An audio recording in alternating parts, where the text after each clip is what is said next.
So one thing I didn't realize, Russia is actually lovely in summer. It's 30 degrees, it's 11 a.m. and we're currently at exposition for nuclear energy, which is what Russia is known for, of course, and for what Russia has pioneered. And on the way here, Hugo can attest to this. Hugo, Moscow is bloody clean. Yes, apparently they said to me about 20 years ago this place got clean. Now 20 years ago was the Iraq War, so Robert and I are going with the theory that because of the US invasion of Iraq, nothing with the government here, it's actually clean. That's can be the only the thing. But apparently they use like a special soap to clean the streets, and when I say clean, I mean like really, really clean. Yeah, so the government here instructed people, and South Africa can really learn by using shampoo to clean, so it's very highly diluted shampoo. And the streets are surprisingly clean, and the homeless are actually being picked up and put somewhere away. Well, in shelters. In shelters, like you should. There doesn't seem to be any NGOs protesting over here. I don't know why that is. And they don't seem to be getting surprisingly a lot of money from foreign governments to intervene.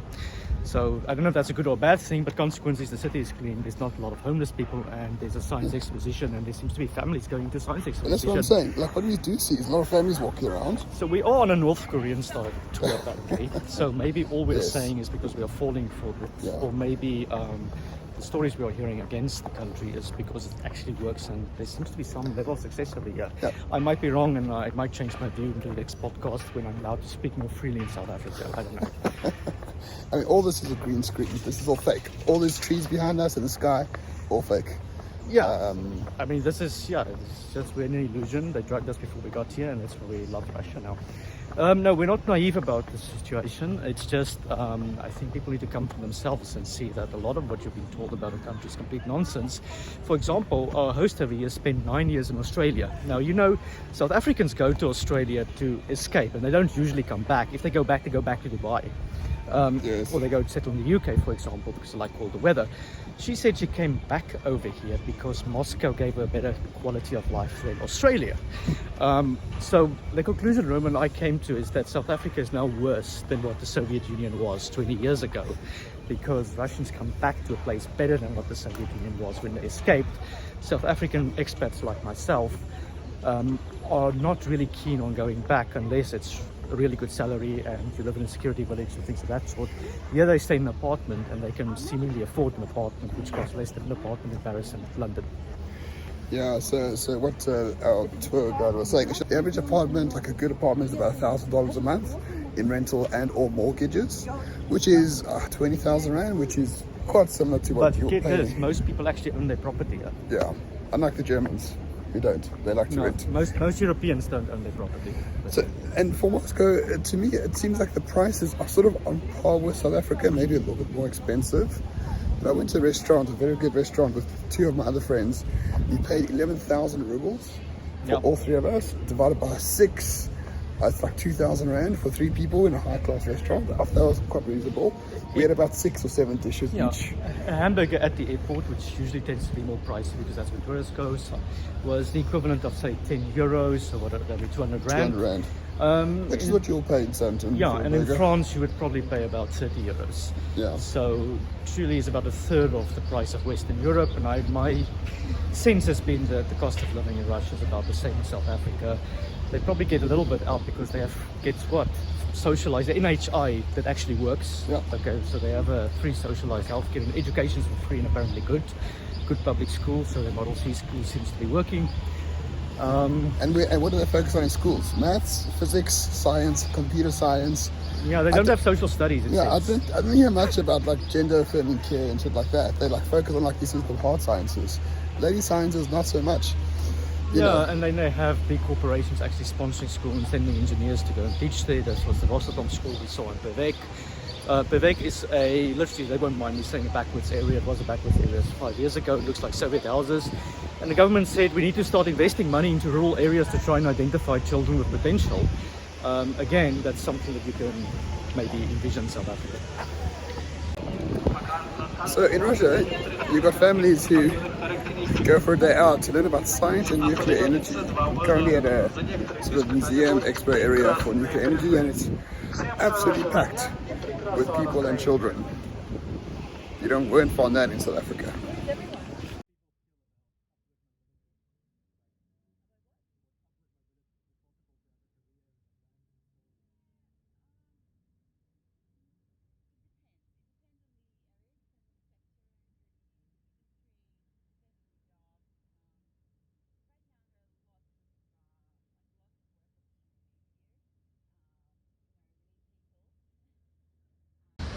So as I mentioned, we are currently in the sort of Atom Expo area, and it's just stunning. And it's a wonderful day.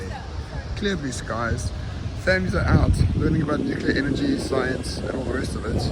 And it is, dominated by this boulevard with beautiful architecture, as you can see. Fountains everywhere. Really, really stunning place. Phenomenal. So one thing you do notice in Russia, so obviously you've got the Russian language, but most places, well in Moscow at least, there's an English translation. So on menus, in signs, in hotels, they want to welcome people who speak English into Russia as well. Makes you feel like you're not completely illiterate, which is quite nice. So obviously we're on a guided tour of the history of nuclear in Russia, and it's something that we're really proud of. I mean, what you can see, very impressive. It's the 2 times smaller reactor model of most modern and most safe reactor that used all over the world. This type called VVR, pressurized water reactor, and this model helps us to understand how the reaction starts and how it is under control.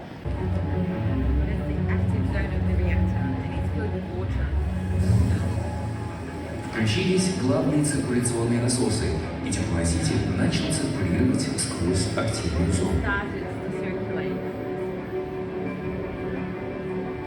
Извлекаются стержни управления и защиты.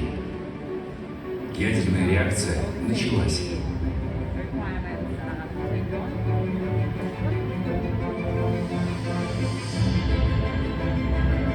Энергия нейтронов начинает нагревать носитель тепла.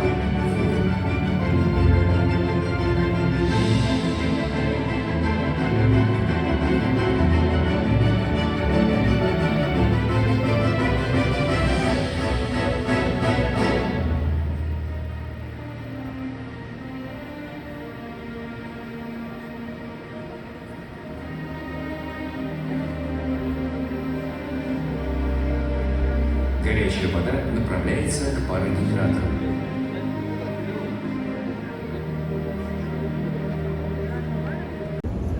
So I just finished at the sort of museum that showcased the history of nuclear energy, and especially Russia being the first place that had a nuclear reactor.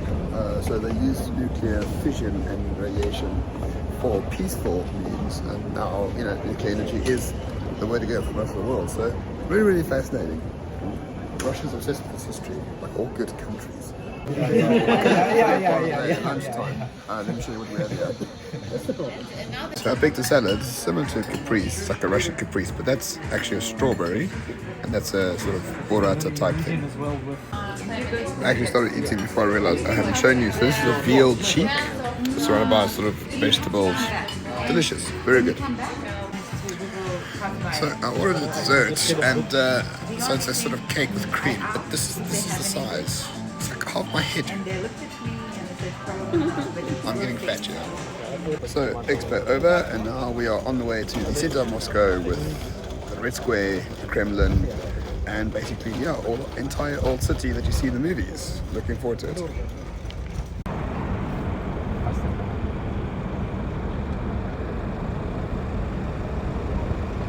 Every time I see the Red Square. So we're here at the Kremlin, which is over there, and then St. Basilisk is over there. It's quite special. You see it in movies and you read about it in Russian literature, and now we're in front of it. Amazing.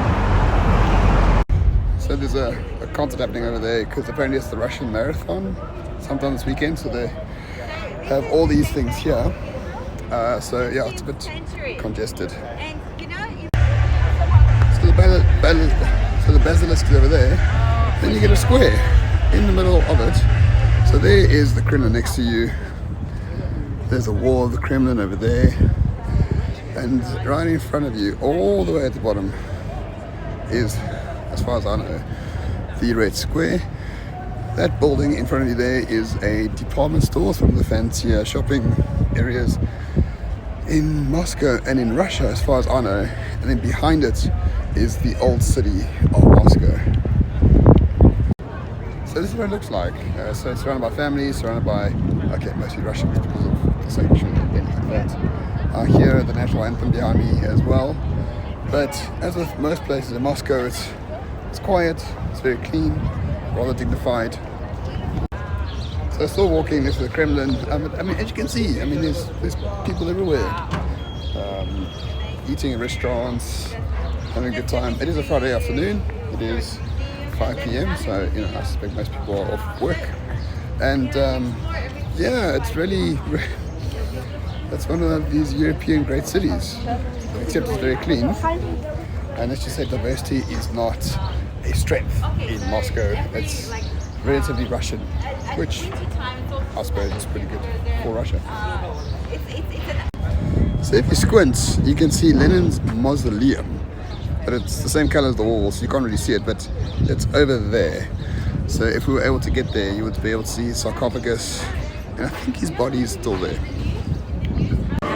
So this is a department store called Gum. It's right across the road from the Kremlin, and it's stunning. I mean, look at that. I think maybe it's an old train station, or maybe they built it to look like this, but really, really stunning. It smells really nice. So what you're finding in this mall is that, so you do have like a shop, but the shop is actually closed due to the sanctions. So, like for example, behind me is cafetier over here, and there's no one inside, and the store is closed. So this is quite common, especially with the European brands. They're not going to be here.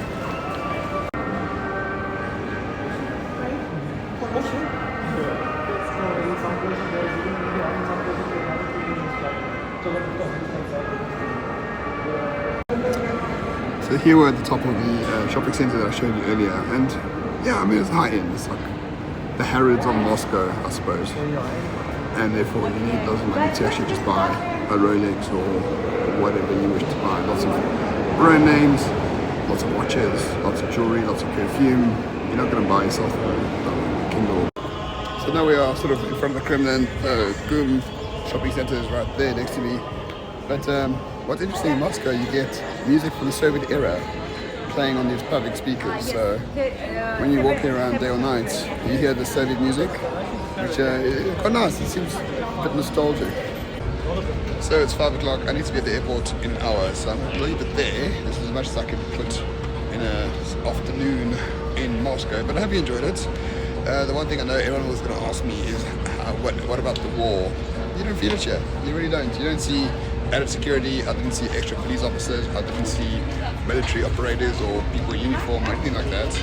So you don't really feel it at all. So yeah, I would recommend visiting it. If you are South African, you don't need a visa. There's one benefit, and I would highly recommend it. It's a great European city. Without the language, you would think you were anywhere else.